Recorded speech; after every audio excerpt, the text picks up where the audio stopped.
안녕하십니까. 거꾸로 투자하는 쇼킹 경제입니다. 10년마다 한번 오는 기회, 포기할 것인가요? 시작해보겠습니다. 자, 최근에 많이 약해진 이슈가 있었습니다. 무엇일까요? 바로 급격한 인플레이션에 따른 긴축 공포였습니다. 자, 이 긴축 공포가요, 올해 3월에 미국 10년물 국채 금리를 1.7%대까지 끌고 올라갔습니다.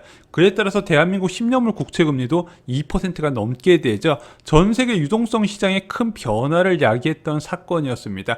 왜 이렇게 국채 금리가 올랐냐? 결국에는 소비자 물가 상승이 너무 뛸 것 같아. 이렇게 소비자 물가가 뛰게 되면은 당연히 연준에서 완화적 통화 정책, 유동성을 확대시키는 정책이 축소될 수밖에 없을 것이다. 이런 기대감에 금융시장에 큰 발작이 있었거든요.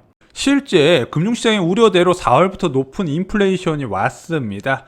3월 CPI가 2.6%로 연준 목표치를 치고 올라가더니 4월에 4.2%, 5월에는 5%까지 올라갔어요. 이 5%는요, 13년 만에 최고치라고 합니다. 자, 하지만 오히려 10년물 국채금리는 하락세를 나타냈어요. 1.7%까지 갔던 국채금리가 1.4%도 붕괴되고요. 지금 1.2%까지 잠깐 터치한 적도 있었죠. 자, 왜 이렇게 국채금리가 예상과 정반대로 가고 있냐? 심각한 인플레이션 지표가 눈에 보임에도 불구하고 금융시장은 왜 다른 방향으로 가는지 한번 살펴보겠습니다.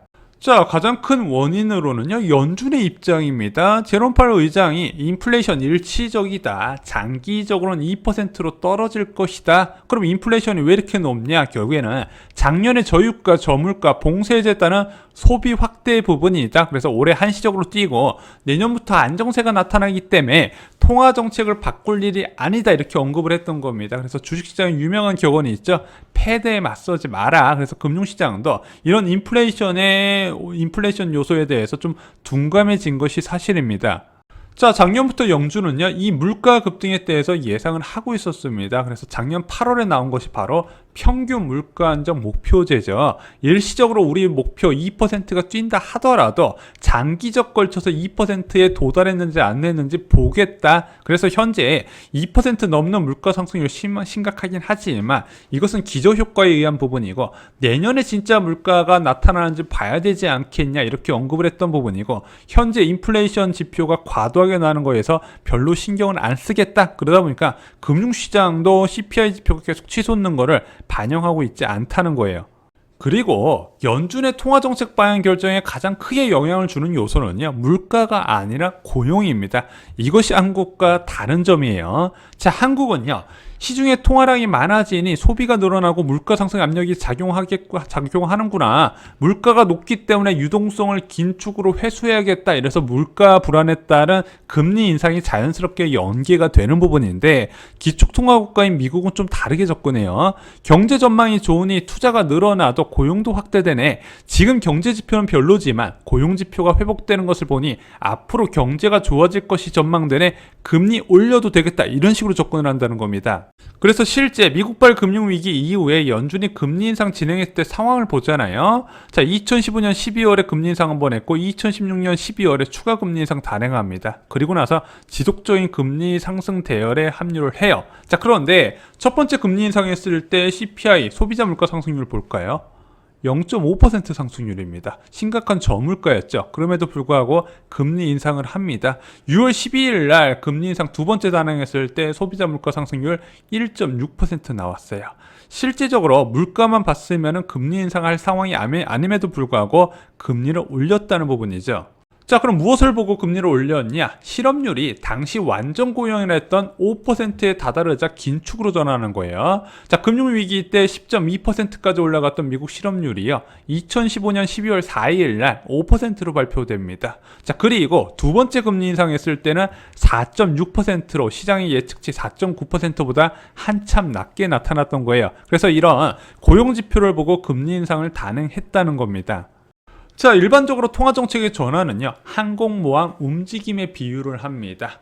단기 지표에 흔들지 않고 경기가 회복되었다는 지표에 지속성을 보고 결정한다는 거예요. 그리고 중요한 게 전망이 아닌 실제 지표를 보고 움직인다는 겁니다. 자, 그래서 실제 원하는 지표가 나올 때까지 완화적 통화 정책의 지속은 언급을 하게 돼 있습니다. 왜? 섣불리 긴축 이야기 꺼냈다가 이 개선된 지표가 나오기 전에 초쳐버릴 수 있기 때문에 자, 원하는 지표가 나올 때까지 계속해서 비둘기적 성향을 외부에 내보인다는 거죠. 자, 최근에 한국이 그랬습니다. 4월 중순까지만 해도 저금리를 유지하면서 경기를 부양하겠다 강력한 의지를 보냈던 한국은행에서 4월 말에 1분기 성장률이 코로나 이전 수준까지 나오네. 게다가 5월 4일 날 4월 CPI가 발표됐는데 2.3%를 넘네. 성장률과 소비자 물가 상승률이 금리 인상 조건에 충족을 하니까 바로 5월 금통위에서 연내 금리 인상 가능성을 언급을 하고요. 6월부터는 아예 금리 인상을 못 박아버려요. 자, 그러면은 미국은 언제까지 완화적 통화정책 유지를 고수할까? 아까도 말씀드렸다시피 원하는 지표가 실제적으로 개선된 걸 확인을 해야 된다는 건데 그 원하는 지표가 바로 고용지표인 겁니다. 자, 그 고용지표 대표적으로 두 가지 언급되죠. 미국 실업률 그리고 비농업 고용지수가 있습니다. 그런데 지금 3월 이후 3월 지표 이후에 6월까지 좀 혼조세가 나타나요. 자, 6월의 실업률이 6% 수준이었는데 6월에 발표된 거 보면 5.9%예요. 개선된 흐름이 잘 보이고 있지 않습니다. 물론 6월 비농업 고용 지표가 85만으로 깜짝 이제 발표가 되긴 했지만 여전히 실업률을 비교해 보면 혼조세가 지속되고 있다. 불확실성이 보인다는 거죠. 자, 미국의 긴축은 한 단계 과정이 더 있습니다. 대한민국은 그냥 금리 올리면 돼요. 근데 미국은 양적 완화 축소부터 진행을 해야 됩니다. 양적 완화 축소 이후에 금리 인상이 단행돼요. 자, 그런데 금리 인상 조건에 대해서는 연준이 여러 번 언급을 했습니다. 완전 고용을 달성해야 된다. 그래서 3.5% 내외의 실업률이 되어야 금리 인상 나설 것인데 그러면은 양적 완화 축소는 언제 해야지 이게 궁금하잖아요. 제가 말씀드렸다시피 고용지표의 획기적인 개선이 있어야 되는데 지금 그 고용지표의 획기적인 개선이 안 보이기 때문에 연준에서 완화적 통화정책 지속을 언급을 하고 있는 거예요. 그럼 이 획기적인 고용지표 개선이 언제 나올까? 쉽게 알 수가 있습니다. 자, 현재 미국에서 주당 300억 달러의 추가 수당 언제까지 지급하죠? 9월 6일까지 지급하죠. 이 추가 수당까지 포함해서 실업 수당 받는 것이 웬만한 시장에 웬만한 곳에 취업하는 것보다 이득이다. 그러면은 아무래도 8월까지는 고용지표 개선이 어렵다. 물론 이게 지금 일부 주에서는 이 추가 수당을 지급을 지금 중단하고 있거든요. 그럼에도 불구하고 여전히 절반 가까운 주에서는 이 실업 수당을 여전히 지급을 하고 있는 부분입니다. 그러면은 9월 6일부터 뭔가 다른 조짐이 있겠네 알 수 있는 부분이죠. 또 하나, 지금 미국에서 학교가 이제 등교를 못하고 있어요. 그런데 가을부터 전면 등교를 한다고 합니다. 게다가 화이자에서 5세에서 11세 어린이 접종 긴급 사용 승인을 9월에 요청을 한다고 합니다. 그러면은 자녀들이 학교에 복귀하면서 부모들도 직장을 구하는 수요가 커질 거라고 보는 거죠. 자, 그럼 딱 봐도 9월부터 현재 고용지표 개선을 막는 두 가지 문제점이 해소가 돼요. 자, 실업수당, 육아 때문에 뭐 상관없어요. 9월부터 해소가 되기 때문에 10월 초부터는 개선된 고용지표 확인이 가능합니다. 그런데 제가 아까도 말씀드렸잖아요. 연준은 통화정책 방향 전환을 의미할 때 자기가 원하는 지표가 확실한 개선이 있을 때 완화적 통화정책을 회수하는 발언에 들어간다. 그래서 급격히 바뀐 연준의 스탠스도 10월부터 확인이 가능할 거라는 겁니다. 자, 그럼 긴축의 시기가 앞당겨지고 강도가 강해질 경우에 국채금리는 어떻게 될까요? 당연히 국채 가격은 하락하겠죠. 왜? 연준에서 지속적으로 사주고 있고 발행량은 인프라 투자 등을 비롯해 계속 늘어나고 있는데 그러면은 자, 연준에서 사주는 양을 줄여준다. 그러면 국채 가격은 하락할 것이고 수익률은 상승하게 될 겁니다. 근데 솔직히 말씀드리면 지금 미국 10년물 국채 중률이 1.3%대잖아요. 이게 현재 10년에 한 번에 있는 미국의 제로금리 상황 굉장히 특수한 상황이라는 거죠. 자, 그럼 제로금리에서 정상금리로 가는 과정에서 어떤 주식을 사야 될까요? 자, 뭐 코스피 인버스 이런 거 사시면 안 돼요. 왜냐면은 금리 인상한다고 바로 주식시장이 유동성이 빠져나가고 폭락으로 이어지는 건 아닙니다. 기업의 실적도 같이 봐야 돼요. 경기 개선에 따른. 그러면은 확실하게 제로금리에서 정상금리로 갈 때 수익 나는 구조는 무엇이 있다? 국채 인버스가 있죠. 대표적으로 TBF라는 미국 ETF가 있습니다. 미국 20년물 국채 수익률과 연동되는 구조예요. 그래서 채권 수익률 상승과 더불어서 이익을 내는 ETF다 보시면 될 것 같습니다.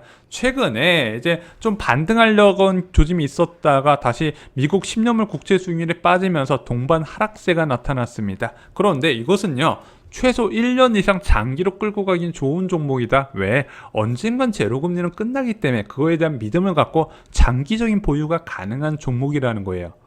자, 최근 외화예금 드시는 분들이 굉장히 많습니다. 왜? 외화예금 한번 갖고 있으면요, 1년에서 1년 6개월 한 번마다 발작이 일어날 때 최소 5에서 10%까지 수익을 내는 경우가 많이 있거든요. 그래서 원화 강세가 조금이라도 나타나면 벌떼처럼 달려가서 외화예금을 들고 있습니다. 그런데 외화예금이라는 게 이자를 거의 안 줘요. 그래서 저는 단순 외화예금보다 이런 TBF라는 ETF에 들어가시는 게 훨씬 가치 있을 것이다. 그래서 앞으로 개선된 미국 경제를 믿고 지속적으로 우상향할 수 있는 종목을 해서 저희가 오늘 TBF라는 종목을 추천드렸습니다.